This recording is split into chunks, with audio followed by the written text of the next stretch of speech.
Salam əziz müəllimlər, hər vaxtınız xeyir olsun. Bilirsiniz ki, sabahdan müəllimlərin işə qəbul üzrə müsabiqə, yəni test mərhələsi başlayacaq və ilk imtahan verən informatika və ibtidai sinif müəllimləri olacaq. Hər birinizə uğurlar arzu edirəm. Ümumiyyətlə, imtahan verəcək hər bir müəllimlərə uğurlar arzu edirəm. İnşallah ki, istədiyiniz nəticəni əldə edərsiniz və sabah imtahan verəcək müəllimləri nəzərə alaraq ibtidai sinif üzrə və informatika üzrə kurikulum sualları tərtib etmişəm. Həmən sualları sizə təqdim edəcəm və izahlarını verəcəm. Siz də olduğunuz bütün qruplarda bu videonu paylaşa bilərsiniz. Tam ödənişsizdir.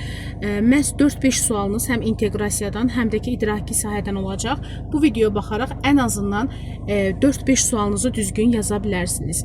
Bilirsiniz ki, 6 kurikulum düzgün olmalıdır ki, məhz siz vakansiya seçimində iştirak edəsiniz. Bəzi müəllimlər var ki, kurikulumdan hazırlaşa bilməyiblər. Ona görə də çalışdığımız qədərinə dəstək oluruq ki, məhz siz də imtahandan yüksək nəticə əldə edəsiniz.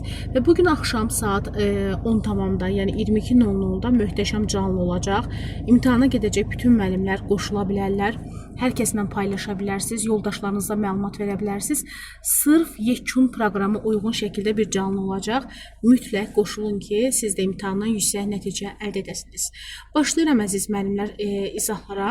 Birinci sualdan başlamaq istəyirəm. Birinci sualımız informatika fənni üzrədir. Suallar ancaq informatika və ibtidai sinif üzrədir ki, sabahki müəllimlərə biz dəstək olmaq istəyirik. Demək, hörmətli müəllimlər, birinci sualımıza gəlin baxaq. Deyir ki, şagirdlər məktəb kitabxanasında kitabların axtarışını asanlaşdıracaq mobil tətbiq hazırlamaq istəyirlər.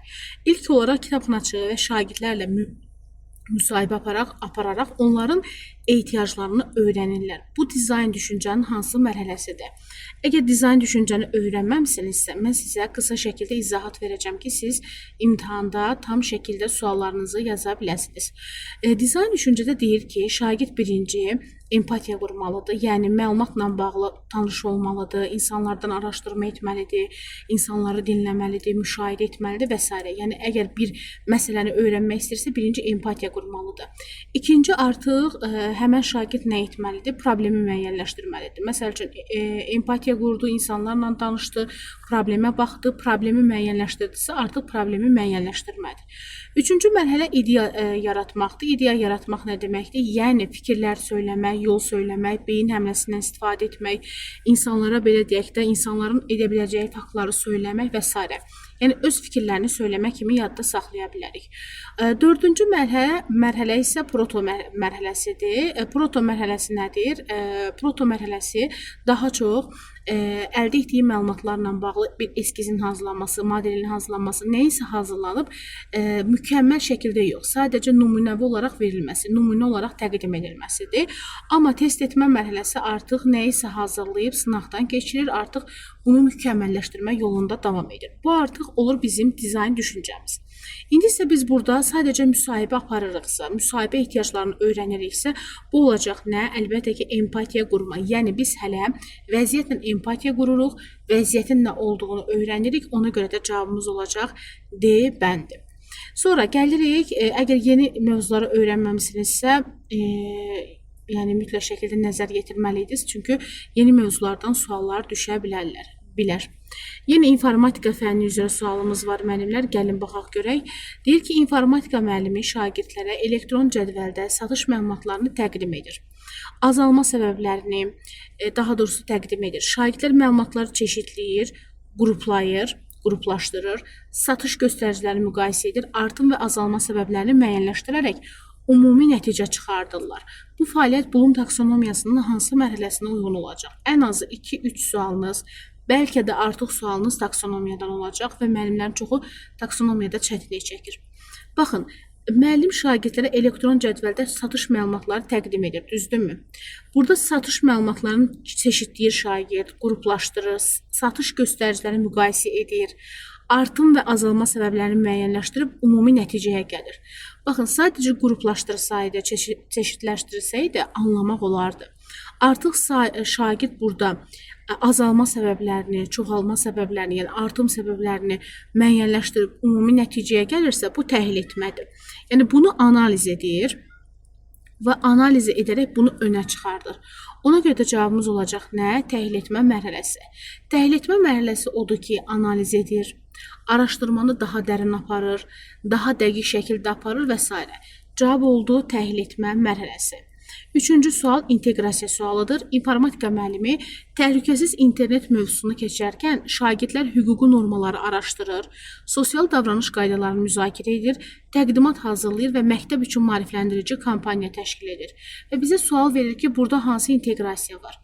Müəllimlərin ən çox çətinlik çəkdiyi inteqrasiyada yeni qaydalardır, fənlərarası, fənüstü və s. Burada təhlükəsiz internet mövzusunu harda keçir? İnformatika fənnində, düzdürmü? İnformatikadan başqa bir fən görürsünüzmü burada? Xeyr, görmürük. İnformatika mövzusunu keçərkən şagirdlər hüquqi normaları araşdırır. Yəni bu hansı ki informatika fənnində özündə var ki, hüquqi normalar və s. Bu informatikaya aid, yəni başqa bir fən yoxdur. Burada fən daxili də yoxdur. Çünki niyə? Hər hansı bir məzmun xətti siniflər yoxdur. Şagirdlər hüquqi normaları araşdırır, sosial davranış qaydalarını müzakirə edir, təqdimat hazırlayır və məktəb üçün maarifləndirici kampaniya keçirir. Əgər şagird maarifləndirici bir kampaniya keçirirsə, demək bu fən üstü olacaq. Niyə? Çünki şagird həyata hazırlanır, 21-ci əsr bacarıqları formalaşır, 4K bacarıqları formalaşır, çünki onun yaradıcılığıdır və bu kampaniyanı, maarifləndirici kampaniyanı keçirərək gələcəkdə böyük bir addımlar ata bilər, gələcəkdə daha çox həyati bacarıqlarına yiyələnə bilər. Ona görə yalnız fən üstü olur. Niyə fən daxil olmadı? Çünki sadəcə təhlükəsiz internet mövzusu deyir. Hər hansı bir məzmun xətti, hər hansı bir fən yoxdur. Cavab oldu C bəndi. Dördüncü sualımız. Şagirdlər Scratch proqramında Günəş sisteminin modelini hazırlayır. Planetlərin hərəkətini animasiya ilə göstərir və öyrəndikləri hərəkət qanunları ilə əlaqələndirir. Aha, burada deyir ki, bu fəaliyyət zamanı hansı inteqrasiya var? Hörmətli müəllimlər, burada proqram informatikadır, hərəkət qanunları isə fizikadadır. Ona görə burada fənlər arası götürə bilərik. Yəni, iki fənin əlaqələndirməsi varsa, biz fənlər arasını mütləq şəkildə götürməliyik. İndi deyəcəksiniz ki, burada model hazırlayır, planetlərin hərəkətini animasiya ilə göstərir, niyə fən üstü olmadı? Bunu zaten biz elə həmən o proqramın içərisində həyata keçiririk. Həmən proqramda harda var? Məhz bizim fənimizin daxilində. Fən üstü odur ki, siz o fəndən çıxış edərsiniz. Yəni, fəni qoyarsınız kənara, artıq həyata gedərsiniz. Məsəl üçün, burada maarifləndirici kampaniyanı hazırlamaq üçün artıq mən fəni qoydum kənara, artıq hara getdim? Artıq getdiyim fən üstüyə, yəni fən, belə deyək də, fən üstü nə deməkdir? Həyati bacarıqlar, həyatda keçirilən bacarıqlar, həyatdan bir təcrübələr və s. Ona görə cavabımız bu sualda, yəni 4-cü sualda fənlər arası olacaq. 5-ci sual. İnformatika müəllimi ağıllı məktəb layihəsi çərçivəsində şagirdlərdən enerji sərfiyyatını hesablamağı, məlumat bazası yaratmağı, iqtisadi səmərəliliyi təhlil etməyi, nəticələri təqdim etməyi və məktəb rəhbərinə təkliflər verməyi tələb edir. Və burada inteqrasiyanın növü lazımdır bizə. İnteqrasiyanın növü burada fən üstü olacaq. Niyəsini izah edirəm. Ağıllı məktəb layihəsi sadəcə informatika fənnində olan bir prosesdir. Burada enerji sərfiyyatını hesablama var. Burada enerji sərfiyyatını verib, bəli. Amma burada təkcə fən üstü verdiyinə görə fən üstünü götürəcək. Enerji sərfiyyatını hesablamaq həmən o ağıllı məktəb layihəsində proqramın içərisində olduğuna görə hər hansı bir fənin daxilinə getməyibdir. Və siz deyəcəksiniz ki, burada hesablama var. Niyə biz bunu götürmürük?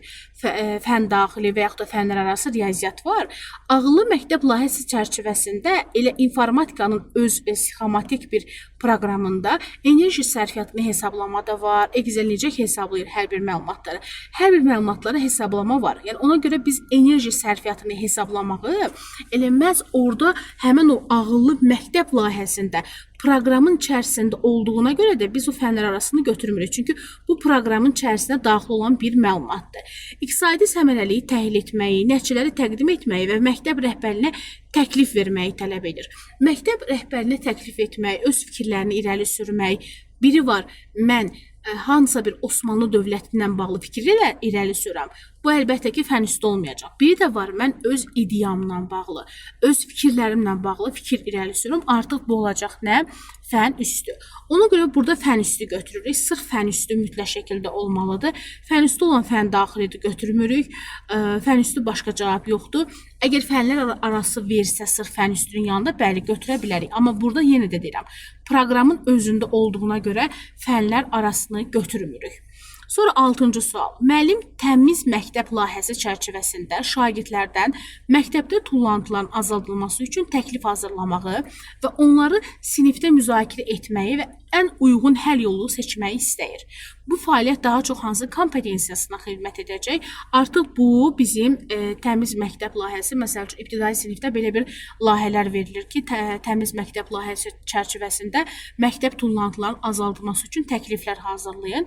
Baxın, biz bunu necə edirik? Biz bunu necə tapmalıyıq? Burada fəal vətəndaş mövqeyidir. Çünki niyə? Biz əgər məktəb tullantıları azaldılması üçün təkliflər irəli sürürüksə, təmiz məktəb layihəsi çərçivəsində fikirlər irəli sürürüksə, demək biz fəal vətəndaşlıq bacarığını formalaşdırırıq. Çünki cəmiyyəti qoruyub saxlayırıq, cəmiyyəti, sosialı və s. bu fəal vətəndaş olur. Yəni bizdə müəllim fəal vətəndaş formalaşdırmağa çalışır ki, şagirdləri istiqamətləndirir, cəlb edir, sövq edir ki, onlarda fəal vətəndaş bacarığı formalaşa bilsin. Cavabımız olacaq B variantı. 7-ci sualda ibtidai sinif müəllimlərinə aiddir. İbtidai sinif müəllimi Novruz bayramı mövzusunda dərs təşkil edir. Şagirdlər bayramın tarixi haqqında mətn oxuyur, səmənə üçün lazım olan buğdanın miqdarını hesablayır, Novruz adətlərini araşdırır və bayram üçün maket hazırlayır. Yəni maketi göstərir də, maket hazırlayır, belə deyək. Burada deyir hansı inteqrasiya var? Fikir versəniz, burada oxuyur mətni Azərbaycan dilində, bayram üçün hesablama aparır riyaziyyat və maketi təqdim edirsə, nəyisə hazırlanması daha çox maket texnologiyada da ola bilər, təsvir incəsənətdə də ola bilər. Burada atributları hazırladığına görə təsvir incəsənət də götürə bilərik. Ona görə də cavab olacaq B variantı, yəni fənlər arası. İndi deyəcəksiniz ki, nə üçün olmadı burada bizdə fən üstü? Belə bir fikir irəli sürəcəksiniz və belə bir fikir eşidirəm hal-hazırda. Novruz bayramı mövzusunu dərs təşkil edir. Şagirdlər bayramın tarixi haqqında mətn oxuyur. Səməni üçün lazım olan buğdanın miqdarını hesablayır. Bu dərs prosesində olan bir şeydir. Həmin o dərsdə, mövzuda, həmin o tarixdə olan bir şeydir. Yəni normada uşaqlar səməni necə etmək lazım olduğunu həyatda çoxu bilmir. Dərsdən, yəni fəndən çıxış etmədiyi üçün biz bunu fən üstü götürmürük. Ola bilər, Novruz bayramı bizim həyatımızda ola bilər. Bəli, sizinlə razıyam. Amma onu həyata gətirmədiyi üçün, fəndən çıxmadığı üçün, Novruz bayramı mövzusunda olduğu üçün şagirdlər axı bunu sinifdə də edirlər, yəni mövzunun içərisində də edirlər. Ona görə də Novruz bayramının adətlərini harda araşdıracaq? Həmin məsəl üçün verilən mövzunun içərisində araşdıracaq ki, keçal var, kösav var və s. Ona görə yalnız fənlər arası olacaq. Sonra 8-ci sual. Müəllim yol hərəkəti qaydaları mövzusunda fəaliyyət təşkil edir. Şagirdlər yol nişanlarını öyrənir, məktəb ətrafında müşahidələr aparır. Fikir verirsinizmi? Artıq həyatda maşın necə getdi, necə gəldi, işıqfor necə yandı və s.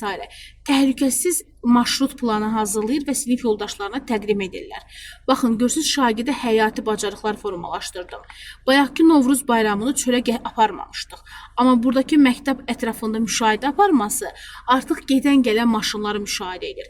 Fəndəki, məsəl üçün, işıqfor şəklindən yox, artıq həyatdakı işıqforun şəkli ilə neyniyəcək? Müşahidələr aparacaq. Ona görə də biz əlbəttə ki, burada nə götürəcəyik? Mütləq şəkildə biz burada fən üstü inteqrasiyanı götürməliyik. Mütləq şəkildə fən üstü inteqrasiyası olmalıdır. Və burada da başqa fən olmadığına görə, başqa fəni formalaşdırmadığımız üçün sadəcə şagird həyati bacarıqların üz qoyduğu üçün, həyati bacarıqlarını göstərdiyi üçün cavab olacaq C bəndi.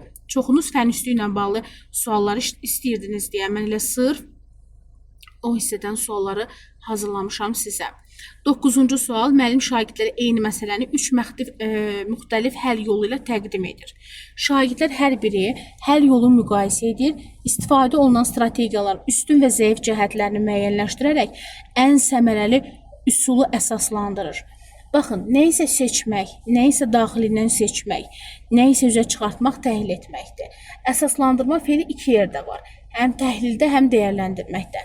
Əgər əsaslandırma feili faktla əsaslandırmadırsa, bu təhlil olacaq. Özündən əsaslandırmadırsa, dəyərləndirmək mərhələsi olacaq. Burada üstün və zəif cəhətlərini müəyyənləşdirib ən səmərələsini üzə çıxartdığı üçün cavab olur təhlil etmə mərhələsi.